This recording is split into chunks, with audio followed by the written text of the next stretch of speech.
us on the couch is Ray Adeka. Huh, I like that. The name is very... And of course, he is a trained actor who has appeared in several films and television productions. He's mostly known for his role as Jeje in Wura. Welcome to Wake Up Nigeria. Thank you. It's amazing having you here.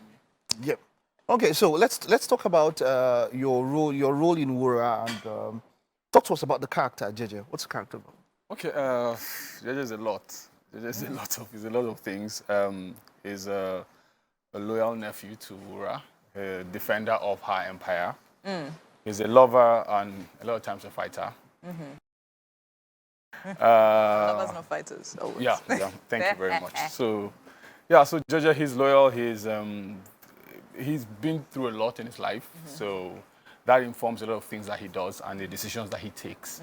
Not very conventional most times, but again, if you understand where he's coming from and his fears and worries, you'll understand what motivates him to do what he does. So all right. That's Jeje in a nutshell. Oh, amazing. So now let's talk about Jeje is there, amazing. So now you identify as an actor, as a director, at some point, as a voiceover artist. I mean, when it comes to the creative space, you've literally done a lot. Now tell us, walk us through that trajectory. Let's understand how we began, how the transition is going. Okay, well, funny enough, I'm not one of those actors that always wanted to be actors. Like, when I was 3 years old, like, no, it didn't happen that way. It just fell on you. Yeah, I was in university, I think my first year or so. I stumbled onto this guy and we had this chat. He was a writer at then, still a writer, a director writer now. And he just asked me, what do you do? I'm like, no, I'm a student. He's like, that's all you do? I'm like, yeah. And then I felt like, what kind of question is that? Like, meaning you can do it. Yeah, you understand. And he said, like, let's kick it, let's hang out and just chat. And then he told me he was a writer. I was working on something, if I was willing to try it out. And then after I did that job, I kind of like fell in love with the whole thing. Oh, nice. But before that, I wanted to be a presenter. I did that for a bit. Mike's comfy job? Yeah, in Abuja, yeah. I did that for a bit, but never really took off as acting did for me. So yeah, that has been it for me. And then I do a bit of writing. I've written some scripts and yeah. And then when the directing has also come in? Yeah, because I went back to one period there was drought. Actors, we do get drought. Yeah. And I went back I did like a 1 month training in directing. So that's... How do you deal with that drought you just mentioned? When those times come, because it's not always that the jobs will be there. Yeah. It's not like maybe you can't write every movie or write the script and put it, so you have to wait on somebody else to have an idea. Yeah. How do you deal with those kind of times and those kind of periods? That's the work of the actor. Most of the times, before your career takes off, you're waiting. That's the truth. You're mostly waiting. You're mostly getting rejections. For every one job, there are like 10 no's or more. So it's a lot of waiting. You just have to stay the course. I feel, for me, if you really want something bad enough, well. And how do you deal with no's? How do you deal with the rejections? Because a number of people would, people will not get past that hurdle. People don't like being told no. Of course, it's generally, And so the fear of being told no limits a lot of people. They don't want to go for auditions, as it were, and all of that. How do you deal with, or how does someone out there deal with being told no? Man, you cry. When you're done crying, you wipe your tears and get back on the horse. Okay. For another no. For another no, just keep going, because the thing is, for every no, you're getting closer to a yes. I mean, and it could be 1,000 no's, it could be 1 no or 5 no's. You don't know, but you just keep going. You just keep going. So the thing is I always tell people when they ask me, okay, what's the one thing I should know if I want to be an actor? Like, just be in it for the long run. Don't tell yourself 2 years, just be there. Because it might take a very long time. You have people in Hollywood who they blew up in their 40s and 50s, and they've been on this journey for long, So, again, it can be scary. But if this is, I told myself at some point, like, if I never become that actor, and I'm dying, and I'm old and dying now, like, but at least I tried. This is something I always wanted to do. So it's for the long run. No matter what happens, I'm here.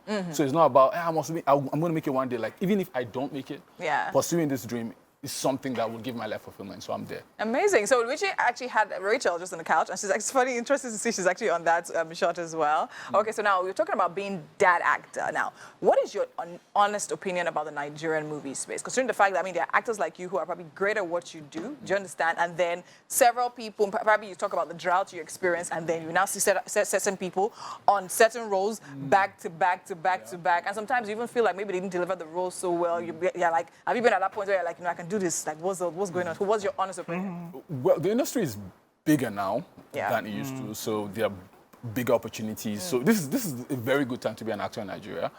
There's a time you tell people you're an actor, they're like, and then what else do you do? Because like you can't survive on that. But now I can say proudly I'm an actor. Like, and then there's nothing like what else do you do because you can't survive on it. Yeah. You can, eh? You money, can't. money is, you can, eh? You can't. Yeah, you can't. Money is good. You know, they don't pay. The money is better than it used to be. Interesting. Yeah, so, but of course, the industry can have its downsides, and because sometimes I don't know how it's going to sound, but sometimes it runs on fame. So someone that can be, I don't start calling names. There are people that just go out and they're famous and get treated better than you. Yeah. They get paid better than you just because they have a clout So around. it's not even about the act. It's not about the skill. Sometimes people need to sell their movies. I mean, look at someone like The Rock. He's not an excellent actor. Yeah. But he's about the he's not He's just on his own. Yeah, no, it's not. But he has the biggest social media clout of any actor in Hollywood, and so that ensures. For I know that in his contracts, because of his social media following, he has things stipulated that he will get the highest pay amongst everybody that will be there, and it's not because of his ability. But now I'm saying that it's not optimal, but it is what it is. So as much as you say it's about, I don't think it's totally about his following. I think there's some features he has and possesses that people actually get attracted. No, for The Rock, it's just following. I'm talking about The Rock. No, but he's not like a terrible. I'm not telling what I'm thinking. But we'll have people like, for instance, reality TV stars who, just get out of whatever they're doing and then they're bagging roles. Like producers are literally chasing them for roles. And like, what's going on here? I've been here. Come on, look at me, and and that happens. So, like you said, it's sometimes a lot of times I have to tell myself, it is what it is. They're trying to sell a movie. You can't sell the movie as much as they can. The fans that these people have gathered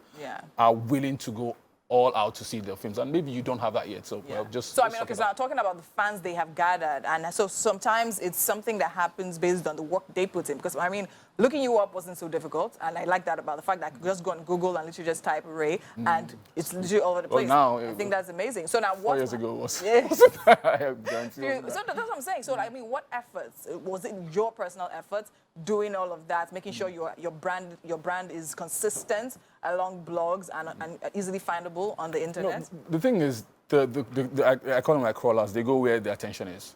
For me, my biggest break has been Wura. I've been acting before Wura, but Wura just blew the can open. What do you think was the difference in this one? Wura is a good show. It's a very good show. Wura is the one telenovela that they are pirating it. Like, they have it on DVDs. People are, like, it's madness. There are a lot of Facebook groups for Wura. There are WhatsApp groups for Wura. People are discussing it. My following shut up. It's madness. So because the show is really, it's that good of a show. So yeah, I did that for me. What's in the horizon for you? Next few years and all that? I just keep myself open because I believe I didn't see this happening. What happened last year? I didn't know. I was on one job. I got a DM from the EP, Roger Sofime. Somehow he stumbled onto one video I did in a car, and for some reason he just told himself, "This is JJ." I was really the only person who auditioned for that role. He just liked something about me, and then of course I did. He sent me like sites to audition. I did audition. Because I was in Abuja, I flew in for the screen test and everything. But he was already sure that this was the person who would deliver the role. So that's what I do. So because of that, I know that it's not by my calculations per se. Just keep doing what you're doing. I don't know where this will lead. Where it will lead, but I'm willing to see where it takes. Just keep doing what you're doing. Amazing. All right, wonderful. I like that. When it comes to being a director on the other angle, are you looking to explore that? Of course. I see that. Like I like it. I enjoy it. I'm not pursuing actively now. I did a short film sometime last year. I'm still looking to do more. But for now, I'm here. But of course, I'll dabble into every other thing that a career can offer me. So, yes. Because I know it's not easy translating. For instance, now, in film school, they teach you that writing is one thing, acting is one thing, directing is a totally different thing. Now, how you play the role as both, as this tripartite role, and then still be good at what you do, which is acting. So now what I'm saying is, for instance, you may read a script and think, oh yeah, this is the best way to interpret it, but you have a director who's not necessarily... of course you have. Yeah, so how do you deal with that? Also, like using your... Because directors have pride. There's a thing called director's pride. Everybody has. Even your makeup artist... My director, I'm not happy it's the truth, sorry. Even your makeup artist will have an issue when you say, I know what I'm doing. Yeah. So but again, it's the balance. All right. Some directors are not so flexible. But I think every director should be open to like banter words. But sometimes actors can be stubborn and you feel you know too much. And so you also sometimes have to catch yourself. Because there are directors that might be on set and allow you some creative freedom, and then before you know, you're directing them, and that becomes an issue. So, but sometimes you still have to understand, okay, the director knows what he's seeing, he knows what he wants, and an actor is just supposed to. I'm not saying you can't pitch in your ideas, and don't you think I should? And sometimes he can, oh, that makes sense. But most times he says no, just do what he says and move on. Yeah.